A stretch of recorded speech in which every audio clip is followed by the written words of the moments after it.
title transfer. I was traveling through Eastern Europe.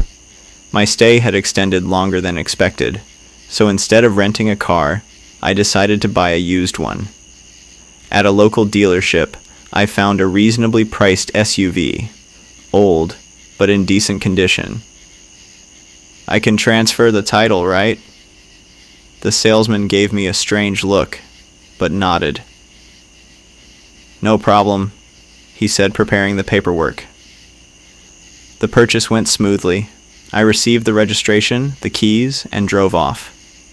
A small pendant hung from the dashboard, left behind by the previous owner. "I'll toss it later," I thought. I started the engine. It ran smoothly. Everything seemed fine. But after a few days, I noticed something strange. The odometer was going backward. When I first checked, it read 142,500 kilometers. Yesterday, it was 142,470 kilometers. And this morning, 142,430 kilometers. This isn't possible. Maybe I misremembered. I checked photos I had taken on the first day. The numbers had definitely changed. Then, something else. The fuel gauge wasn't going down. In fact, it was slightly higher than before. Something was wrong. Maybe the odometer was tampered with. Even so, mileage doesn't decrease. A knot tightened in my stomach. I pulled over and got out. That's when I saw it, and my blood ran cold. The previous owner's name was still on the back window. I had completed the paperwork. The registration should be in my name, but when I checked the documents again, the name hadn't changed. Did the dealership screw up? Trying to shake the unease, I got back in the car. I started the engine, and then I saw something in the rearview mirror. Fingers. Thin, pale fingers curling around the headrest. Someone was behind me. My breath hitched. I couldn't turn around. Then, a sound. A faint, distorted whisper. A garbled noise, like static mixed with breathing. The car suddenly started moving on its own. "What the hell?" I slammed the brake. Nothing. The car kept accelerating. I yanked the wheel. It wouldn't turn.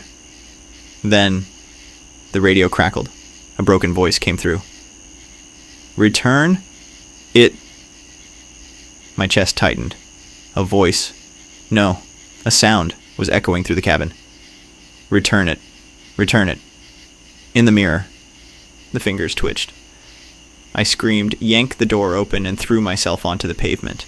Gasping for air, I scrambled to my feet. I turned, and the car was just sitting there, silent, motionless, like nothing had happened. The next day I returned to the dealership. I placed the keys on the counter. The salesman frowned. "This car, what's wrong with it?" He hesitated. Then, checking the paperwork, his expression darkened. He looked up and said, "There's no record of a title transfer." A shiver ran down my spine. I turned toward the SUV. On the back window, the previous owner's name was slowly fading, and in that moment, I understood. This car had never belonged to me.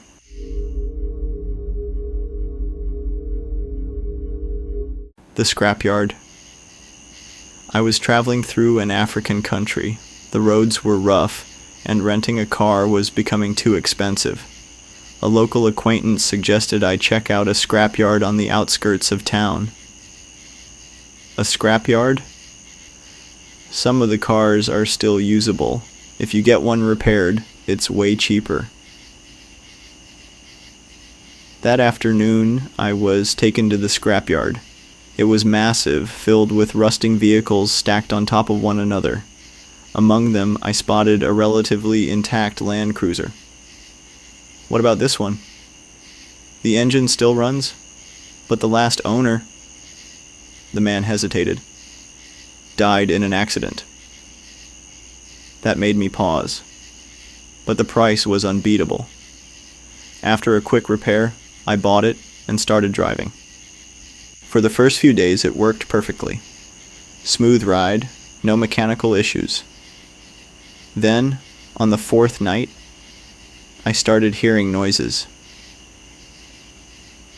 While driving, I heard a faint creaking sound from the back seat, like something shifting its weight. I glanced in the rearview mirror. The dim light inside the car showed nothing unusual, but the seat cushion had sunk slightly. My throat tightened. Just the road bumps, I told myself. I rolled down the window for fresh air, but the seat was still shifting, as if someone was slowly leaning forward. A chill ran through me. I drove straight back to town and avoided looking at the mirror.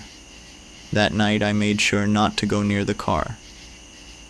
The next morning, as I reached for the keys, knock, knock. A faint tapping sound came from the passenger side window. I froze.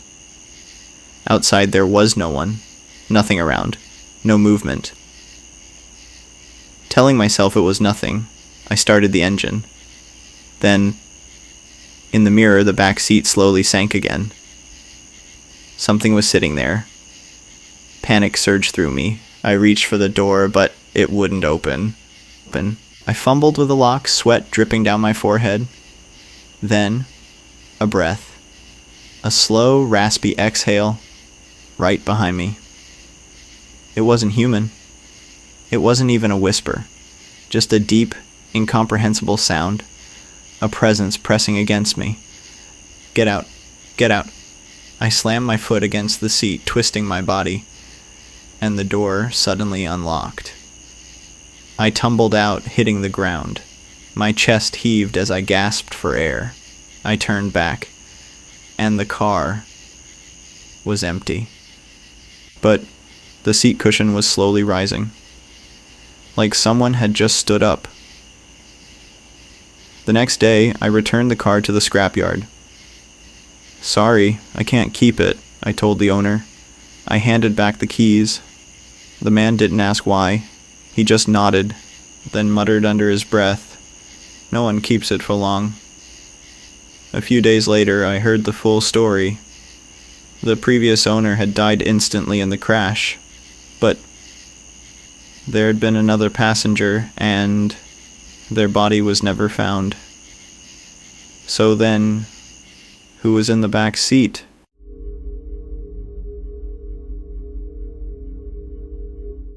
The empty hospital room.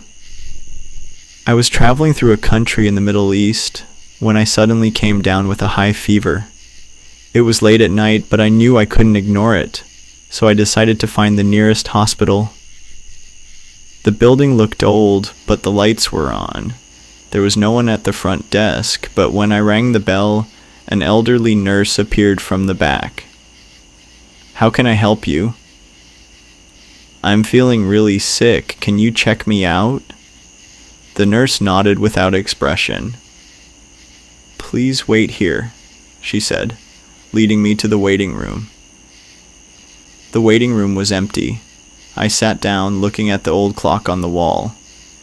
It was 1 a.m. The hospital was eerily quiet. Every so often, faint footsteps echoed somewhere in the distance. After a while, I was called into the examination room. The doctor was a thin man wearing a white coat. His face was neutral, almost cold. "You have a fever," he said. "Yeah, I've been feeling weak for the past few days," I replied. The doctor said nothing as he took my temperature, muttering softly as he read the results. "You should stay overnight for observation," he said almost mechanically. "Wait, is it really that bad?" I didn't feel like I was in critical condition. The doctor slowly met my gaze. "You'll be staying here? We tend to keep patients here for a while." Something didn't feel right. The doctor's words and his demeanor seemed off, but even more so, there was something strange about this hospital. I lay in the bed, staring up at the ceiling. Out of the corner of my eye, I noticed something odd, a stain on the ceiling, shaped like a human figure. What is that? I focused on it. It wasn't just a stain. There were hundreds of handprints etched all over the ceiling. A cold chill ran down my spine. Suddenly, creak. The curtains by the window slowly swayed. "Who's there?" I whispered, my voice trembling. Of course, there was no answer, but rustle, rustle. Something was moving. I froze, not sure what to do. The sound came closer. I felt as though something was moving toward me under the bed. In a panic, I quickly leaned over to look underneath, but then, creak, the sound of metal scraping right next to my head. I jerked back, eyes wide. The fourth stand was slowly tipping over. Number?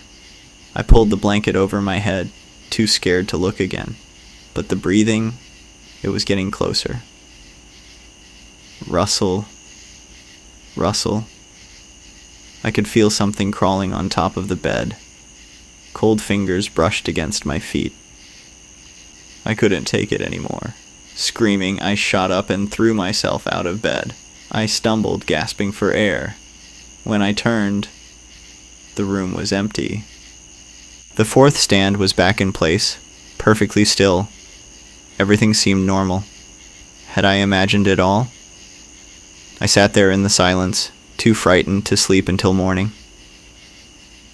The next morning, a nurse came in. "Did you sleep well?" she asked. I hesitated, then told her what had happened. Her expression changed. "This room wasn't supposed to be occupied last night," she said. My blood ran cold. "What do you mean? I was here all night." She flipped through the records, and then her face paled. "This room hasn't been used since a patient died here, years ago." She stopped mid-sentence, and at that moment, the IV stand trembled slightly. I couldn't believe it. The words came rushing to my mind, and I understood then. The doctor and the nurse? Who were they?